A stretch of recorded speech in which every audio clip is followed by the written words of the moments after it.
ഞാൻ ജനിച്ചു വളർന്നത് ഇവിടെ തൊട്ടടുത്ത് തൈക്കാട് എന്ന് പറഞ്ഞ സ്ഥലത്താണ്.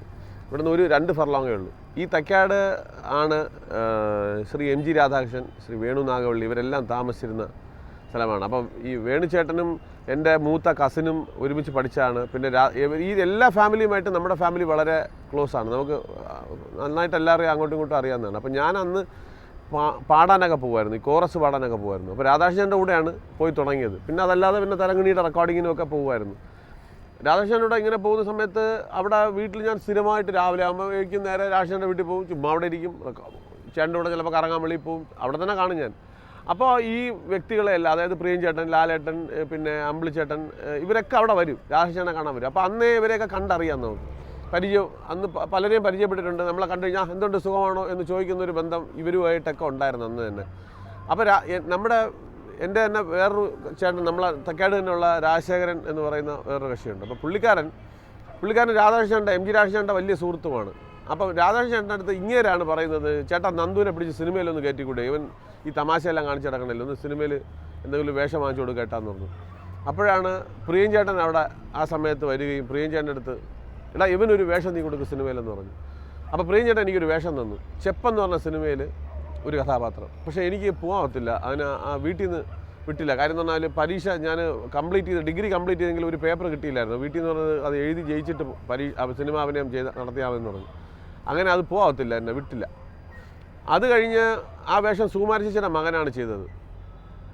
അത് ചെയ്യല്ലേ, പോകണ്ടെന്ന് പറഞ്ഞിട്ട് അടുത്ത ദിവസം വീട്ടുകാർക്ക് മനസ്സ് മാറി, എന്നാ വേണേ നീ ചെയ്തോ, പക്ഷേ പരീക്ഷ എഴുതി പാസ്സാവണം കേട്ടോ എന്ന് പറഞ്ഞു. ഞാനിത് കേട്ട് നേരെ രാധാകൃഷ്ണൻ്റെ വീട്ടിൽ ഓടി. അന്ന് മൊബൈലൊന്നും ഇല്ലല്ലോ. രാധാകൃഷ്ണനെ വിളിച്ചത് ഞാൻ ശ്രീകുട്ടൻ ചേട്ടൻ, MG ശ്രീകുട്ടൻ ചേട്ടനാണ് വന്ന് പറയുന്നത്, നന്ദു നിനക്ക് ഉഗ്രം വേഷമാണ്, ഇത് ഇന്ന കഥാപാത്രമാണ്, ഇതിൻ്റെ ഡയലോഗ് വരെ ഞാനിപ്പോൾ അത് എഴുതിയപ്പോൾ ഞാൻ കണ്ടു അതവിടെ ഇതൊക്കെ പറഞ്ഞു. ഇതൊക്കെ കേട്ടിട്ടാണ് വീട്ടിൽ പോയി ചോദിച്ചത്, എന്നിട്ട് വിട്ടില്ല. അപ്പോൾ ഞാൻ ഭയങ്കര വിഷമത്തിൽ ഇരിക്കുക. അത് കഴിഞ്ഞ് അടുത്ത ദിവസം ഇത് പറഞ്ഞപ്പോൾ ഞാൻ ഓടി വന്നപ്പോൾ ശ്രീകുട്ടൻ ചേട്ടൻ നമ്പർ തന്നു, പ്രിയൻ ചേട്ടൻ്റെ, നീ വിളിച്ചാൽ മദ്രാസിലോട്ട് ചോദിക്കുന്നുണ്ട്. അപ്പോൾ ഞാൻ പ്രിയൻ ചേട്ടൻ്റെ വീട്ടിൽ വിളിച്ചു. ഞാൻ പറഞ്ഞു, ചേട്ടാ നന്ദു ആണെന്ന് പറഞ്ഞു.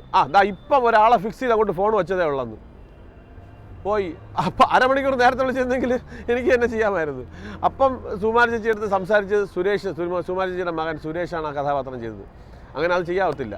അത് കഴിഞ്ഞപ്പോഴാണ് ശരി എന്നാൽ ഏതെങ്കിലും ചെയ്യാം വരട്ടെന്ന് പറഞ്ഞപ്പോഴാണ് വേണുചേട്ടൻ്റെ 2ാമത്തെ പടം ആദ്യം സുഗമോദേവി ചെയ്തു. അത് സർവകലാശാലയുടെ ഷൂട്ടിംഗ് തുടങ്ങുന്ന സമയമായിരുന്നു. അപ്പോഴാണ് രാധാകൃഷ്ണൻ ചേട്ടൻ അവിടെ വെച്ച് ഒരു ദിവസം വേണുചേട്ടൻ്റെ വീട്ടിലിരിക്കുകയായിരുന്നു. അവിടെ വെച്ച് ഇങ്ങനെ, എടാ വേണു ഇവനൊരു വേഷം കൊടുക്കാത്തത് നിൻ്റെ പടത്തിനകത്ത്, കോളേജ് സബ്ജക്റ്റിൽ. വേണുചേട്ടൻ പിന്നെന്താ അത് അഭിനയിക്കണമെന്ന് തോന്നുന്നു. ഞാൻ പറഞ്ഞു ഉണ്ടെങ്കിൽ ചെയ്യാം. അങ്ങനെയാണ് സർവകലാശാലയിൽ ഞാൻ അഭിനയിച്ചത്. എനിക്ക് അങ്ങനെ ഒരു ക്യാമറ ഫിയർ ഒന്നും ഉണ്ടായിരുന്നില്ല. കാര്യം എന്ന് പറഞ്ഞാൽ ആദ്യം ഈ ഗ്രൂപ്പായിട്ട് എല്ലാവരും കൂടെ വരുന്നത്, നടന്നു പോകണം, അങ്ങനെ എന്തൊക്കെയായിരുന്നു. അപ്പോൾ ചെന്നതിൻ്റെ അന്നൊക്കെ 1-2 ദിവസങ്ങളിലൊക്കെ അങ്ങനെ സംഭവങ്ങളാണ് എടുത്തത്. ഫസ്റ്റ് ഐഡൻറ്റിഫൈ ചെയ്യുന്നതും ഒരു ക്ലോസപ്പ് ഉണ്ടോയെന്ന് അറിയില്ല, ഓർമ്മയില്ല. പക്ഷേ ഒരു ടൈറ്റ് ഫ്രെയിമാണ്, ഒരു ക്യാൻറ്റീനകത്ത് കിടക്കുന്ന സംഭവമല്ലേ. അതിനകത്ത് ഇങ്ങനെ ഞാൻ എത്തിയിട്ട് ചക്കര മതിയോ സാറേ ഇതിങ്ങനെ ചോദിക്കുന്നതും. അപ്പോൾ എൻ്റെ അടുത്ത് വേണിച്ചേട്ടൻ പറഞ്ഞത് അങ്ങനെ ചെയ്യണം എന്നൊക്കെ പറഞ്ഞു. അങ്ങനെ അതൊക്കെ എനിക്ക് നല്ല ഓർമ്മയുള്ള കാര്യങ്ങളാണ്. ഇപ്പോഴും വേണു നാഗവള്ളി എന്നുള്ള പേര് പറഞ്ഞാൽ മനസ്സ് നെഞ്ചൊന്നും ഇടിക്കും. കാര്യം എന്ന് പറഞ്ഞാൽ നമുക്ക് എപ്പോഴും ഭയമാണ് അദ്ദേഹത്തിന്. കാര്യം വേറൊന്നും കൊണ്ടല്ല, അങ്ങനെ ചീത്ത വിളിക്കുകയോ അടിക്കുകയോ ഉപദ്രവിക്കുകയോ അങ്ങനത്തെ ഒരു സ്വഭാവമില്ല. വളരെ നല്ല മനുഷ്യനാണ്. പക്ഷേ എപ്പോഴാണ് പൊട്ടിത്തെറിക്കണമെന്ന് പറയാം. ഈ പൊട്ടിത്തെറിച്ചാലും ഒരു വാക്ക് പോലും അനാവശ്യം പറയില്ല, ഒരു തെറി വാക്കോ ഒന്നും പറയില്ല. ഭയങ്കര ഭയങ്കരമാണ്, നമ്മൾ വിറച്ചു പോകും ശബ്ദങ്ങൾ. അപ്പം പറയുന്നത് എന്തെങ്കിലും അനുസരിക്കാതെ വരികയോ ചെയ്ത് തെറ്റായി പോവുകയോ ചെയ്തു കഴിഞ്ഞാൽ അഭിനയിക്കുന്ന കാര്യത്തിലല്ല ഞാൻ ഈ പറയുന്നത്, അത് ശ്രദ്ധിച്ചതാണ്. അദ്ദേഹത്തിൻ്റെ അസിസ്റ്റൻറ്റ് ഡയറക്ടറായിരുന്നു ഞാൻ ഒരുപാട് കൊല്ലം. ഇത് കഴിഞ്ഞിട്ട് വേണിച്ചേട്ടൻ തന്നെ പറഞ്ഞു, നന്ദു അസിസ്റ്റൻറ്റും കൂടെ ആവും, കുറേ കാര്യങ്ങൾ പഠിക്കാം. അങ്ങനെ ആ വേണിച്ചേട്ടൻ അസിസ്റ്റൻ്റായി. ഈ അസിസ്റ്റൻ്റ് ആയിരിക്കുന്ന സമയത്ത് നമ്മൾ എന്തെങ്കിലും തെറ്റുകളോ വല്ലതും ചെയ്തു കഴിഞ്ഞാൽ ഭയങ്കര ടെൻഷനാണ്.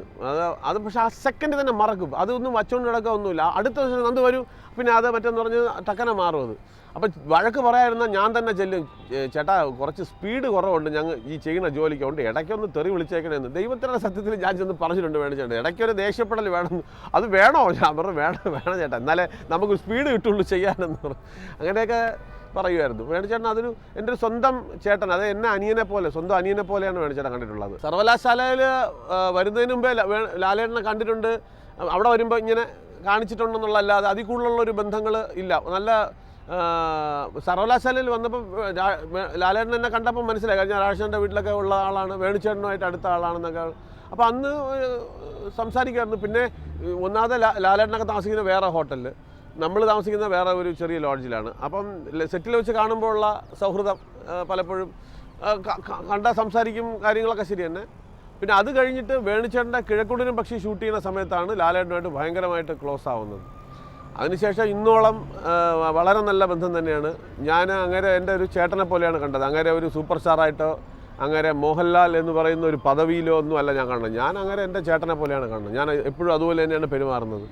അങ്ങനത്തെ ഒരു ബന്ധമാണ്.